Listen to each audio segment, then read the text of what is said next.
So, I'm back! Some of you guys are asking if ano nga ba yung mga kailangan gamit sa senior high school. So, eto na, kalmahan nyo. So, ito yung mga school supplies na feeling ko mga gamit sa senior school year. So, let's start with this bag. For my bag this school year is I'm gonna be using from Nike. I love the color and ayan. Medyo madumihin lang siya kaya kailangan na siya ingatan. So, look at the side. Dito meron tayong zipper. Other side, may zipper ulit. And ang ganda lang nito because perfect siya siguro for my umbrella or tumbler. Ganito yung lock niya. Ayan. Ganito yung lock niya. So, ayan. Ganito naman siya if in-open. Meron pa ulit parang zipper dito pala.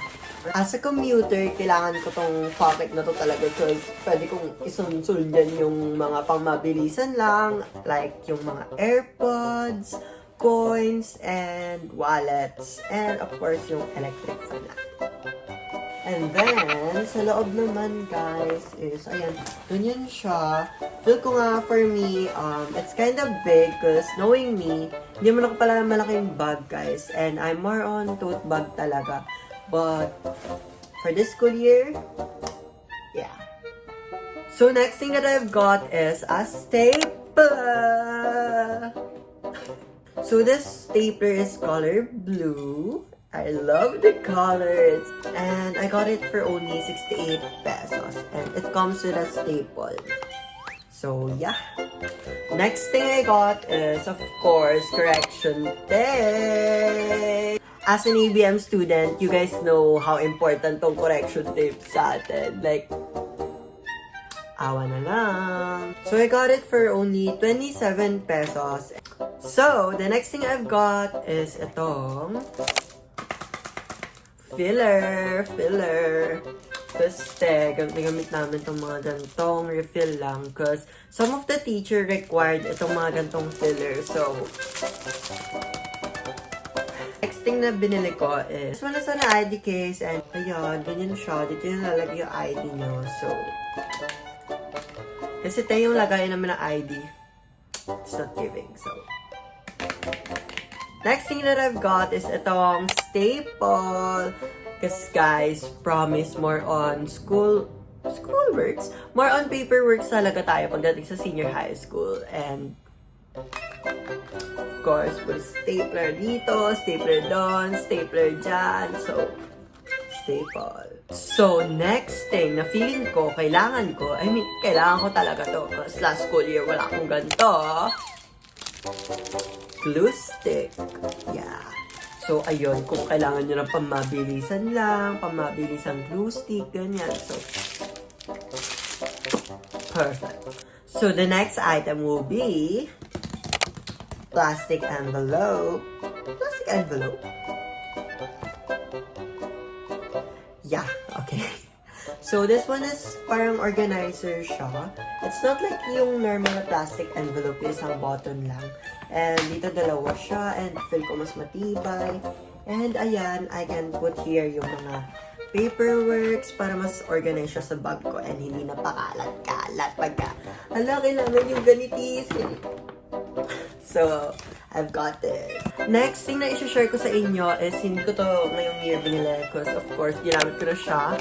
Scientific calculator. Like, guys, I swear, you guys need scientific calculator. Mapa-STEM, UMS, ABM, gas, or whatever ba niyang strand niyo. I swear, gamit na gamit itong Saika. So, you should get one. And, investment nyo na rin to because until college, magagamit nyo naman na siya. So, next thing, of course, ito yung feel ko pinakakailangan nyo. Vicks. So, this one is a Vicks. So, kapag sumakit na yung ulo nyo, Vicks lang ang kailangan nyo. So, let us now move on sa mga papers. Ganyan. So, let's go. First thing is, of course, index card. Because, guys, I swear. Gamit na gamit to na pag bubunod ng teacher sa recitation na. Index card, promise. And lagyan nyo lang siya ng mga 1x1 pics nyo because, of course, kailangan. Next thing that I've got is itong mga white pad papers. I only bought 2. This one is from Victory and ito talaga yung gamit ko last school year for my reviewers and all. Ewan ko guys, pag reviewers, mas prefer ko yung mga white. Ayoko ng bond paper kasi wala siyang line eh hindi nga ako pantay magsulat. So, my saver. As an ABM student, of course, you guys need columnar, like, for journal, like, ayan. So, I swear, kailangan nyo to. I swear, kailangan nyo siya. So, go. Next thing that I've got is, of course, itong 1/4 yellow pad paper. Like, of course, pag may mga written work, squeeze, get 1/4 sheet of paper. So, ito na. Next thing I've got is itong lengthwise. Ayan. Isa lang yung binili ko cause hindi ko naman siya masyadong nagagamit last school year. So, okay na siguro. Next thing that I've got is itong 1/2 crosswise cause please, gamit na gamit to, especially if my essay, ganyan. Next thing na binili ko is itong yellow pad paper. And nakakainis kasi magkaibang brand pala yung nabili ko. So, look at this, guys. Hindi pantay yung kulay. But, yeah, bumili na ako ng dalawa because meron naman ako mga white pad paper. So, yeah. Ito pang binili ko to last school year and gagamitin ko na siya ngayon because okay pa naman siya. I've got this pencil case. And gusto ko yung ganito lang because ayoko nung iba. Mabilis niyang madumihan or... So, if you guys are wondering if bakit wala akong ballpen, malamang, wala pa akong ballpen talaga. But for reference, guys, I'm using the Finetech 0.3. So, yun lang yung mga school supplies na nabili ko for this school year. Good luck to everyone. Alam ko, some of you guys are pumapasok na. And good luck, especially sa mga graduating students. Good luck, guys!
Kasi future ambassador. Meron niyang 100K, ano sir? Hi! 100K followers, Erika. 100K! Wala, sir. Future ambassador ng MC. So, hi guys. Tomorrow is yung first subject orientation namin. And then, tonight is, nagpa-prepare lang ako ng mga dadalhin ko. Like, itong pencil case. Ayan, napakita ko na to sa school supplies haul ko. So, ito, I have here yung pencil case, one notebook, and then, I'm gonna be bringing this one na. I'm gonna be bringing my columnar, and then, also this one. I have here my index card, and 1/4, 1/2, tsaka 1 whole sa likod. Para, pwede na, diba? So, ayun, nalagay ko na siya sa bag. And then, ito yung old columnar ko. Ito yung journal book ko before, no? Grade 11. So, ngayon bago na. Because 4 columns na yung kailangan namin. So, yeah. Ayusin natin, mga gagamitin natin for tomorrow.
Tapos, last word namin sini.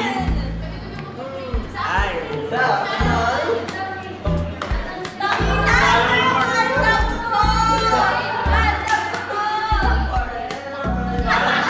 Heart na lang.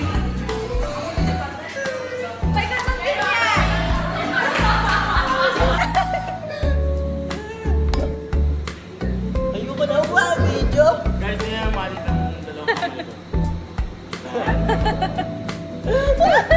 Ngayon at next week possible na pre, hindi lang magiging tatay, but pressure sa business ko. Dito kami kay Ate Mimi.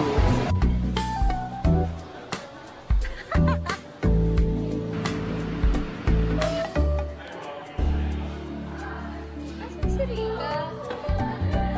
Kanina dito, umalis tayo.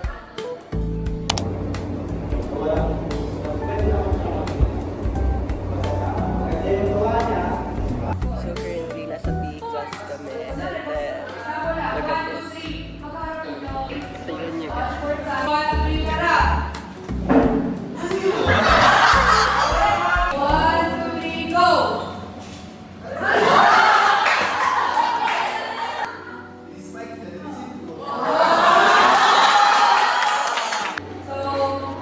Proceed tayo for our first topic. Show us on farms and fish. So we're joint leaders like Dito tayo.